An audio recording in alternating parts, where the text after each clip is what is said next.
हाय दोस्तों, मैं लेक्चरर कमल मीणा मेरे YouTube चैनल गुरु कमल क्लासेज में आपका हार्दिक स्वागत एवं अभिनंदन करता हूं। दोस्तों, पूर्व में मैंने आपको बताया था कि मैं लगभग 3 प्रकार के वीडियो बनाऊंगा। एक होंगे जो कंपटीशन बेस पे होंगे, जिनका मेन वजह होगी यूपीएससी आरपीएससी फाइट करना। दूसरे प्रकार के जो वीडियो होंगे वो होंगे स्कूल स्टूडेंट्स के ऊपर, कॉलेज स्टूडेंट्स, स्कूल स्टूडेंट्स। तो इस कोरोना जैसी महामारी को देखते हुए मैंने निश्चय किया है कि जो स्टूडेंट्स घर पे बैठे हुए हैं, स्कूल में नहीं आ पा रहे हैं, उनके लिए मैं वीडियो बनाऊं और स्पेशली मेरे सब्जेक्ट से रिलेटेड। तो मैंने डिसाइड किया कि मैं कक्षा 12th के लिए, जो कि मैं हिस्ट्री का लेक्चरर हूँ, तो कक्षा 12th की हिस्ट्री प्लस 10th की एसएसटी ये आने वाले समय में रेगुलर वीडियो बनाऊँगा। मैं आज 0 से स्टार्ट करने हिस्ट्री को जा रहा हूँ। तो हिस्ट्री का जो आप सभी स्टूडेंट को पता है कि हिस्ट्री का 7 चैप्टर्स में डिवीज़न किया गया है। पूरा राजस्थान बोर्ड की हिस्ट्री है, वो 12th क्लास की हिस्ट्री, उसके 7 चैप्टर है। उनके अंदर जो फर्स्ट चैप्टर है उस 10 नंबर का है, बाकी दूसरा और छठा चैप्टर 15-15 नंबर के, लगभग जो मैक्सिमम चैप्टर्स है वो 10-10 नंबर के हैं।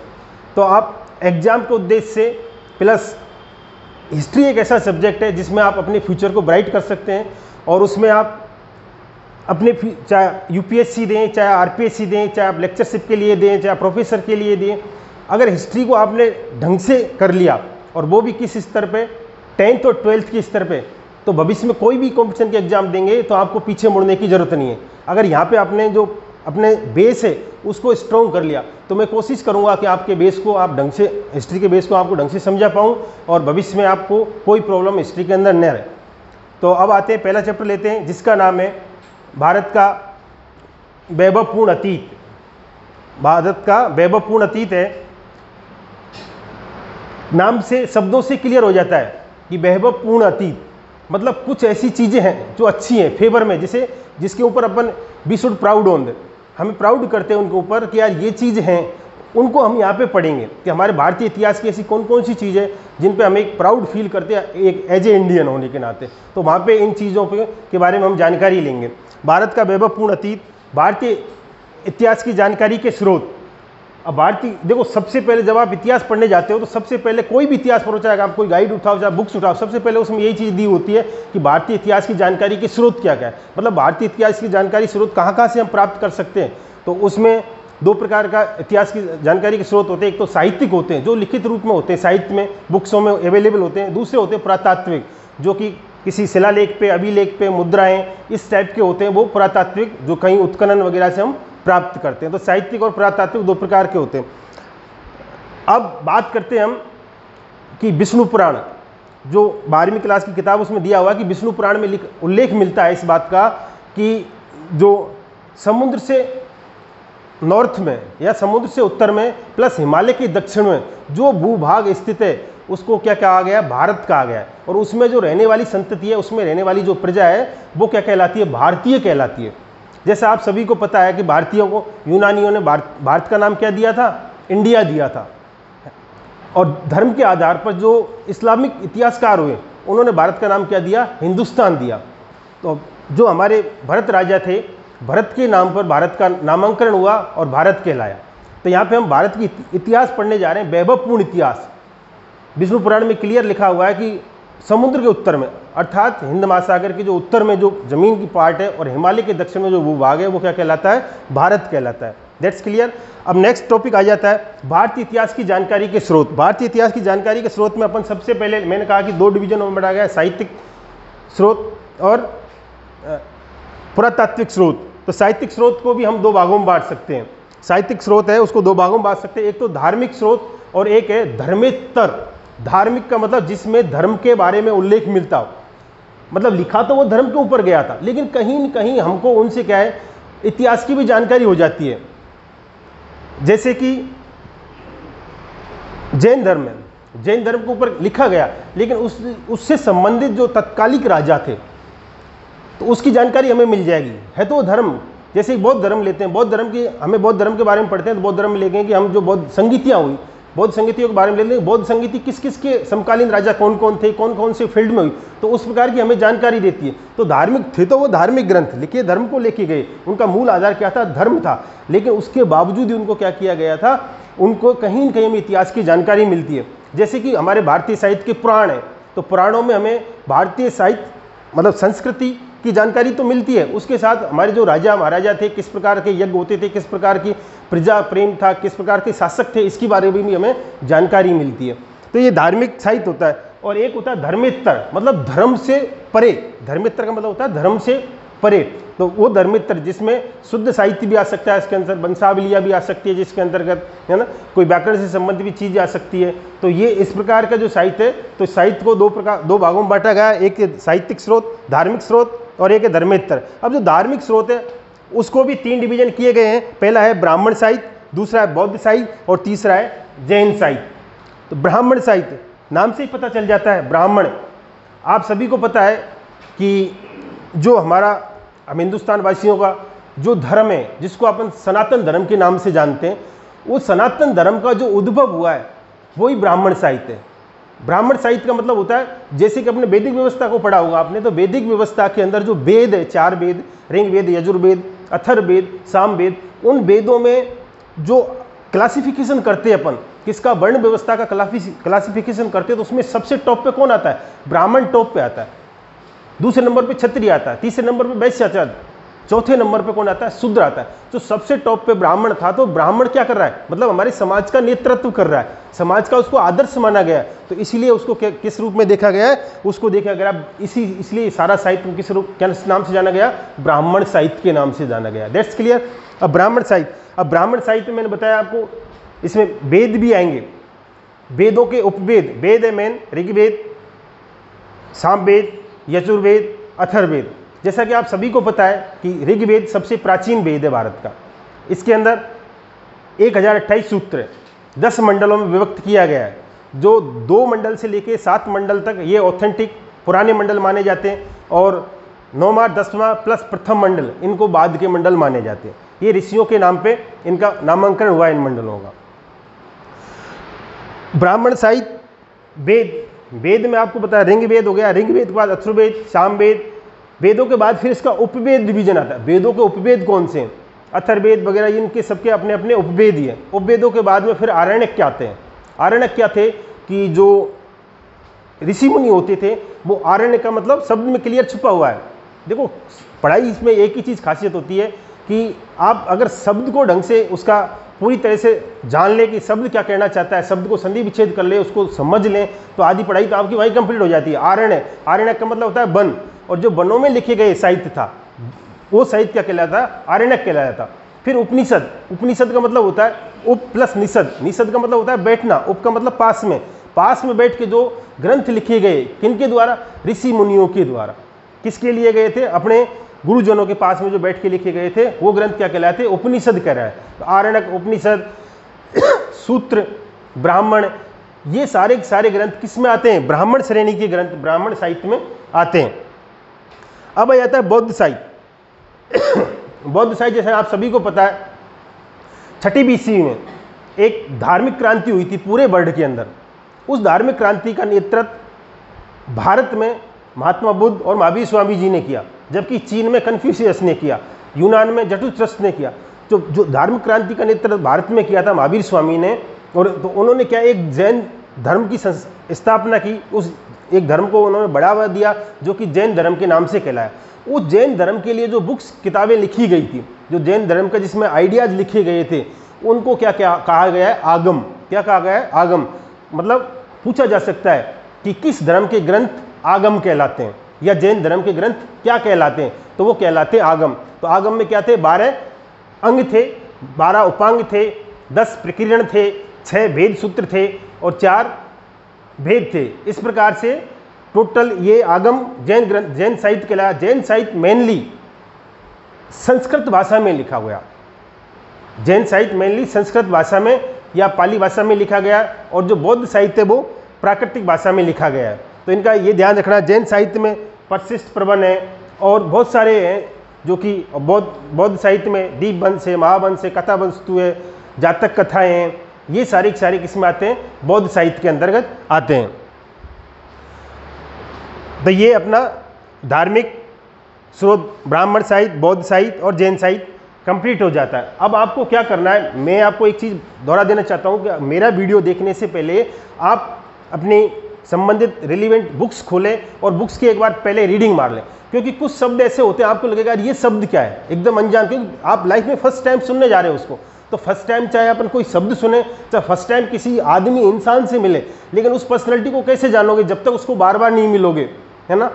तो बार बार मिलने, जब एक बार आप इसकी रीडिंग मार लोगे, शब्दों को देख लोगे, तो कुछ जो मैं बोलूँगा वो आपके कुछ समझ में आएगा, 100% कभी नहीं आएगा, और उसके बाद फिर आप वापस पढ़ोगे तो बहुत कुछ आपके समझ में आ जाएगा। इसलिए एक बार वीडियो देखने से पहले आप कोशिश करें कि एक बार बुक्स को पढ़ लें और उसके बाद मेरा वीडियो देखें, उसके देखने के बाद फिर बुक्स को पढ़ें, जो संबंधित चीज़ें बताइए वो क्या रिलीवेंट है या नहीं है। हो सकता है मैं भी एक आपकी तरह इंसान हूँ, कोई मैंने भी गलती की हो, तो आप उसमें सुधार करें, तभी आप एक जिज्ञासु बनेंगे, तो ही एक अच्छे छात्र बन पाएंगे, आप में एक अच्छी लर्निंग करने की आदत बनेगी। तो इस साहित्य हो गया। धर्मेतर साहित्य, धर्मेतर साहित्य में क्या है कि ऐतिहासिक ग्रंथावली, जैसे कि इतिहास से शुद्ध इतिहास पे लिखा गया है, जैसे कि कल्लड़ की राज तरंगिणी जो कि लगभग 12वीं BC में लिखी गई थी, 11.5, उसका बेस सिर्फ क्या था, इतिहास ही था, इतिहास की जानकारी थी, संबंधित जो आसपास के राजाओं, युद्ध, राजनीति, अर्थशास्त्र सबको लेके चला, मतलब सिर्फ इतिहास को ही फोकस किया उसने, तो वो ऐतिहासिक साहित्य कहलाया। विदेशी साहित्य, विदेशी साहित्य में जो विदेशों के लोग थे जिन्होंने भारत के बारे में जानकारी दी, भारत की इतिहास की जानकारी दी, जैसे कि यूनानी है, इन यूनानियों में प्लूटार्क है, न्यूयार्कस है, मेगास्थनीज है जिसने इंडिका लिखी थी, तो ये सारे लोग यूनानी थे। यूनानियों ने भी भारत के बारे में बहुत जानकारी दी है, उन्होंने बताया कि भारत में क्या क्या चीज़ें थी, भारत की कैसी मुद्रा थी, कैसी अर्थव्यवस्था थी, कैसे आके राजतंत्र था, कैसे प्रजातंत्र था, इसके बारे में जानकारी हमें यूनानी साहित्य से मिलती है। फिर चीनी साहित्य, चीनी साहित्य में जैसे कि फाइयान आया था भारत में सर्वप्रथम, फाइयान के बाद में इति सिंह आया, फिर हेनसांग आया। तो इन्होंने, फाइयान ने 399 BC में गुप्त वंश के काल में आया, गुप्त में चंद्रगुप्त द्वितीय के समय आया, 399 से लेकर 415 तक भारत के अंदर रहा। उसने भारत के बारे में जो जानकारियाँ लिखी, भारत के धर्म के बारे में, भारत की कला संस्कृति के बारे में जो जानकारी लिखी, उसके भारत की हमें जानकारी मिलती है कि हमारा इतिहास कैसा था, वैभवपूर्ण था, क्या क्या चीज़ें विशेषताएँ थी। फाइयान आया, फिर इति सिंह आया, फिर हर्षवर्धन आया। हर्षवर्धन जो हर्ष के काल में आया था, लगभग 629 से लेकर 600 लगभग 45 के आसपास 15 वर्ष भारत में रहा।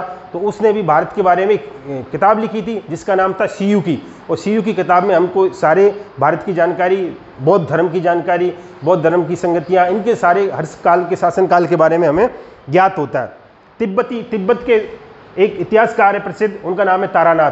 तारानाथ की बुक है कयुंगर, उसने भी भारत के बारे में हमें बहुत जानकारी मिलती है। फिर आ जाता है क्षेत्रीय साहित्य। क्षेत्रीय साहित्य क्या होता है, जो किसी क्षेत्र विशेष में लिखा जाता है। जैसे कि आप संगम वंश को देखोगे, संगम वंश में संगम पे लिखा गया तमिल भाषा में लिखा गया, तो वो क्या है क्षेत्रीय। हमें राजस्थानी भाषा में भी राजस्थान का साहित्य लिखा जाता है, तो वो क्या है क्षेत्रीय, जो कि एक क्षेत्र विशेष को लिखा जाता है, लेकिन कहीं न कहीं वो इतिहास को क्या करता है, कनेक्टिविटी करता है, इतिहास को जोड़ता है। तो इसलिए क्षेत्रीय साहित्य भी हमारे अहम हो जाता है इतिहास को जानने के पर्पज से। फिर नेक्स्ट आ जाता है साहित्य में वंशावली। वंशावली जैसे देखा होगा कि अपने वंश का गुणगान, मतलब हमारा वंश कैसा था, इसके बारे में हर कोई जानना उत्सुक चाहता है। आज चाहे वो समृद्ध रहा हो, चाहे गरीब रहा हो, चाहे कैसा भी उसका पास्ट रहा, तो पहले क्या होता था, आज भी कहीं न कहीं होता है। जैसे हमारे पूर्वी राजस्थान के अंदर क्या होता है कि जागा, एक जाति होती है, जागा आते हैं, भाट आते हैं पश्चिमी राजस्थान के अंदर, और पंडा है, पुरोहित है, ये क्या करते हैं, पूरी वंशावली लिखते हैं वंश के बारे में कि आपके पूर्वज, आपके दादाजी वो थे, उनके बेटा ये थे, आपके ये थे, उनके इतने भाई थे, सारे विवरण मिलता है। इसको सरकार भी ऑथेंटिक मानती है। तो वंशावलियों से भी क्या है, कहीं कहीं हमें इतिहास की जानकारी मिलती है, जिसको लिखने का काम किसने किया था, जिसको लिखने का काम जागा, रावजी, भाट, पंडा और पुरोहित लोगों ने इसको लिखने का काम किया था। ठीक है। नेक्स्ट आ जाता है पुरातात्विक स्रोत। पुरातात्विक स्रोत मृदभांड का मतलब होता है जो बर्तन थे, मिट्टी के बने हुए बर्तन थे, जो कि हमें कहीं न कहीं खुदाई में प्राप्त हुए हैं या जो भी कहीं मिले, उनसे भी हमें इतिहास की जानकारी मिलती है कि उस टाइम के लोग कितने माइंडेड थे। मान ले बर्तन चाक पे बनाया गया बर्तन है, तो इसका मतलब वो पहिए से परिचित हो गए थे, चाक से परिचित हो गए। हमें कैसे पता चला कि नवपाषाण काल के अंदर चाक आ गया था, पहिए का आविष्कार हो गया, उसका ऐसे ही तो पता चला कि जो उस टाइम के जो बर्तन मिले हैं वो क्या है, चाक पे बनाए हुए बर्तन है, उसमें फिनिशिंग अच्छी है, तो इससे क्लियर हो जाता है। तो जैसे कि मृदभांड है, तो मृदभांडों की जो बर्तनों की जो संस्कृति है उसको 4 भागों में बांटा गया। पहली है OCP, ओक्वर्ड कलर पोट्री, मतलब जो कि गेरुए रंग की थी, गेरुए रंग से पुती हुई संस्कृति थी। मतलब उस टाइम पे जो बर्तन थे वो बर्तन किसमें कैसे बनाए थे, उनका कलर कैसा था, गेरुए रंग का था, इसलिए इसका नाम क्या गया था, गेरुए रंग की OCP दिया गया। फिर है BRW, black and red bear, black and red bear, मतलब ये जो संस्कृति है काले और लाल मृद भांड, ये संस्कृति कहाँ पे पाई गई थी, ये संस्कृति पाई गई थी सिंधु घाटी सभ्यता से लेकर मौर्यों के काल तक। मौर्यों में भी ब्लैक एंड रेड तक के बर्तन मृद भांड मिलते हैं, मतलब काले और लाल मृद भांड मिलते हैं। तीसरी है पेंटेड ग्रे बेयर, मतलब पॉलिस्ड ग्रे बेयर, पेंटेड बोल दो या पॉलिस्ड बोल दो, जो कि गेरुए रंग के हैं, ग्रे हैं, और कैसे किए गए, पॉलिस्ड है, मतलब चमकदार बर्तन है वो। और चौथी है नॉर्थ ब्लैक पॉलिस्ड बेयर, मतलब नॉर्थ मतलब उत्तरी भारत में जो ब्लैक कलर के बर्तन पाए गए थे उससे संबंधित जो हमें जानकारी मिलती है, संस्कृति की जानकारी मिलती है, वो क्या कहलाती है, नॉर्थ ब्लैक्ड बेयर कहलाती है। ठीक है, तो ये बर्तनों पूछा जा सकता है, ये बड़ा अहम क्वेश्चन बन सकता है 12वीं के स्टूडेंट, क्योंकि थोड़ा सा टेढ़ा मेढ़ा क्वेश्चन है, हर किसी के समझ में नहीं आता, तो इसको ढंग से पढ़े 12वीं के स्टूडेंट, ध्यान दें। इससे पूछा जाता है कि मृद भांड संस्कृति के प्रकार बताइए भारत में, तो प्रचलित प्रकार कितने थे जिनसे हमें जानकारी मिलती है, वो 4 थे। ठीक है ना, OCP है, BRW है, PGW है और NBPW है। ठीक है, अब नेक्स्ट आ जाता है पुरातात्विक स्रोत में अभिलेख। अभिलेखों से भी अहम जानकारी मिलती है, इतिहास के बारे में जानकारी। अभिलेखों में भारत में जो सबसे अहम अभिलेख थे वो थे अशोक के, अशोक के अभिलेख थे, अशोक महान, जिसने मौर्य साम्राज्य की पूरी जानकारी मिल जाती है।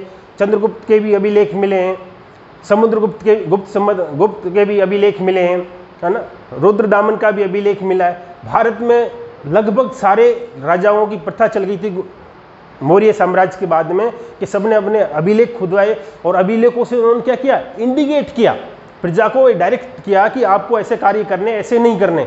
उनके बाद, क्योंकि पहले ये टेक्नोलॉजी थी नहीं कि टीवी पे प्रसारण कर दिया, तो इंडिकेट करके अभिलेखों को और बड़े ऊंचे स्थानों पर लिखा, और ऊंचे स्थान पर ताकि आने वाली जनता, जाने वाली जनता उसको देखे कि हमें हमारे राज्य में क्या क्या परिवर्तन हो रहे हैं, और हमें नैतिकता के नियमों का कैसे पालन करना है, कौन कौन सी चीज़ें जो हमारे देश को समृद्ध बना सकती है, हमारे राष्ट्र को समृद्ध बना सकती है। तो इनको क्या हुआ, अभिलेखों, और अभिलेखों के माध्यम से, जैसे हाथी गुफा अभिलेख है जो किसका है, खारवेल का, उसमें क्या करता है, वो अपनी उपलब्धियों की जानकारी मिलती है। समुद्रगुप्त का प्रयाग प्रशस्ति है, उसमें क्या है, उसकी उपलब्धियों की जानकारी मिलती है, उसमें लिखा हुआ है कि समुद्रगुप्त 100 युद्धों का विजेता था। तो ये सब क्या है, कहाँ से जानकारी मिली हमको, समुद्रगुप्त 100 को पूछा जाता है कि कहाँ से जानकारी मिली, तो इसकी हमें मिली प्रयाग प्रशस्ति लेख, अभिलेख से। तो अभिलेखों से भी भारतीय इतिहास को जानने का एक बहुत अच्छा साधन है अभिलेख।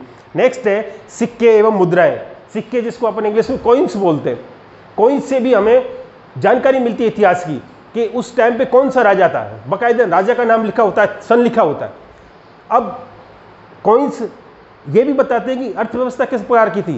भाई अर्थव्यवस्था कमजोर थी, मान लो सिक्का सोने का है तो उसमें क्लियर पता चल जाएगा कि अर्थव्यवस्था कैसी थी, समृद्धशाली राजा था। अगर सिक्का तांबे का तो उससे पता चल जाएगा कि कैसा है, कि राजा के पास कुछ नहीं था, अर्थव्यवस्था डाउन हो गई थी, हो सकता है उसके पतन का कारण क्या हो, अर्थव्यवस्था हो। एक आपने एक इतिहासकार का नाम सुना होगा जिसका नाम है डीडी कोसाम्बी। वो कहते हैं कि उन्होंने एक इतिहास को, मतलब सिक्कों कॉइन्स को आधार मान के इतिहास लिखने की कोशिश की है। डीडी कोसाम्बी ने, भारत के इतिहासकार है, तो उन्होंने, तो जो सिक्के हैं वो भी बहुत कुछ हमें बताते हैं कि इतिहास कैसे रहा। फिर मान ले जो सिक्का मान ले अपन को कोई बंगाल की खाड़ी पे मिल रहा है, वही उसी राजा का सिक्का मान ले अपन को जम्मू कश्मीर में मिल रहा है, इसका मतलब क्या है, दैट्स क्लियर कि उस राज्य का जो विस्तार है वो बंगाल की खाड़ी से लेकर जम्मू कश्मीर तक भी था। तो इस सिक्कों से ही तो पता चला है। जैसे कि भरतपुर में एक बहुत बड़ा सिक्कों का भंडार मिलता है, बयाना में, आपने नाम सुना होगा बयाना भरतपुर, तो उससे वहाँ पे किसके, गुप्त शासकों के सिक्के मिले। तो इससे क्लियर हो जाता है कि यहाँ पे क्या था, गुप्त साम्राज्य का विस्तार यहाँ पे भरतपुर में अवेलेबल था। जैसे जोगल थम्बी नासिक में, आपने नाम सुना होगा, नासिक महाराष्ट्र, जोगल थम्बी नाम की जगह पे वहाँ पे बहुत छैरात वंश के सिक्के पाए गए। नहेपान छैरात वंश का सातकर्णी, जो कि पुनः सातकर्णी शासक थे, उन्होंने उसको पुनर्कित कराया, तो उनकी जानकारी मिलती है। तो सिक्कों से भी हमें क्या है, राज्य की, साम्राज्य की जानकारी मिलती है। सिक्के, मुद्राएं होगी। स्मारक और भवन, स्मारक भी हमें जानकारी देते हैं भवन से भी हमें इतिहास की जानकारी मिलती है, किस टाइप का स्मारक है, कौन से राजा के बनाए हैं, किसकी उपलक्ष्य में बनाया है। ताजमहल क्या है, ताजमहल भी एक स्मारक है। हुमायूं को मकबरा क्या है, वो भी एक स्मारक है। वो हमें जानकारी देगा ना, हुमायूं एक शासक था, ताजमहल भी हमें जानकारी देगा ना कि इनकी प्रेम की कहानी ये थी, ये भी एक स्मारक था। गरुड़ ध्वज क्या है, वो भी कहीं न कहीं स्मारक के रूप में है ना। सांची का स्तूप क्या है, वो भी स्मारक है, वो हमें बौद्ध धर्म की जानकारी देता है, अशोक के बारे में भी जानकारी देता है। तो ये क्या है, स्मारक भी है। भवन जैसे कि पटवा की हवेली है राजस्थान में, तो हमें जानकारी मिलती है ना कि वहाँ से ये इस प्रकार के भवन हुआ करते थे, फलाने टाइम पे ये राजा होते थे, उनकी ऐसी नक्काशी होती थी, ऐसी उनकी वास्तुकला होती थी। तो ये क्या है, ये भी इतिहास को जानने के स्रोत है। नेक्स्ट आ जाता है मूर्ति एवं शैलचित्र। मूर्तियों से भी हमें जानकारी मिलती है। जैसे सिंधु घाटी सभ्यता में नर्तकी की मूर्ति मिली है कांसे की नृत्य। इसका मतलब क्या हो गया कि वो सिंधु घाटी सभ्यता क्या है, कांस्ययुगीन सभ्यता है। मतलब उस टाइम पे कांसे का प्रयोग होने लग गया था। कांसा क्या था, टीन प्लस कॉपर, तावे को मिला के धातु मेटल बनाया जाता है, दैट्स कॉल्ड कांसा कहलाता था, जिसको ब्रॉन्ज बोलते हैं इंग्लिश में।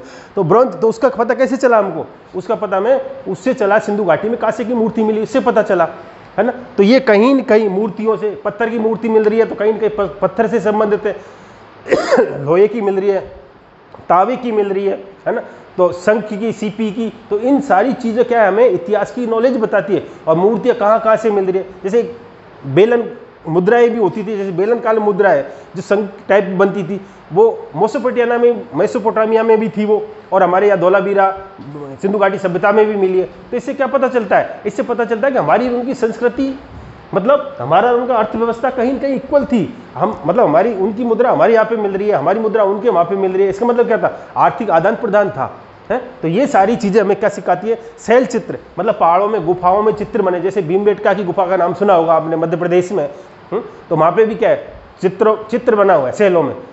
तो उससे वो सारी चीज़ें बता देती है कि कौन सी चित्र, सुदामा की गुफा है, कर्ण झोपड़ की गुफा है, आपने नाम सुना होगा। तो ये सारी चीज़ें क्या है, हमें सिखाती है कि इतिहास को कैसे डेवलप हुआ। इतिहास एक्चुअली क्या है, इतिहास वर्तमान को देख के इतिहास लिखा गया है।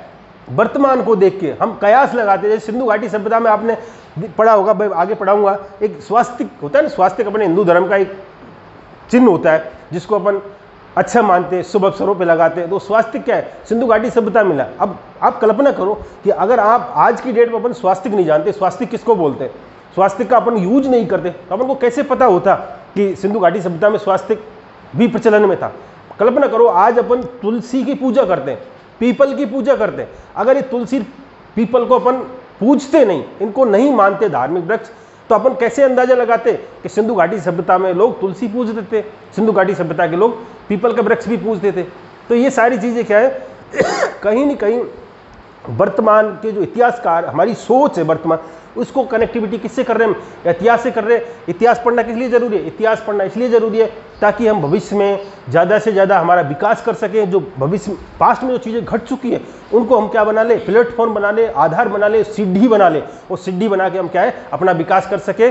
जय हिंद, जय भारत। और आगे ये फर्स्ट पार्ट है, इसके बाद मैं कंटिन्यू रखूँगा, सेकेंड पार्ट आएगा, उसका नाम होगा जो भी है मैं बता दूंगा कौन सा नाम है।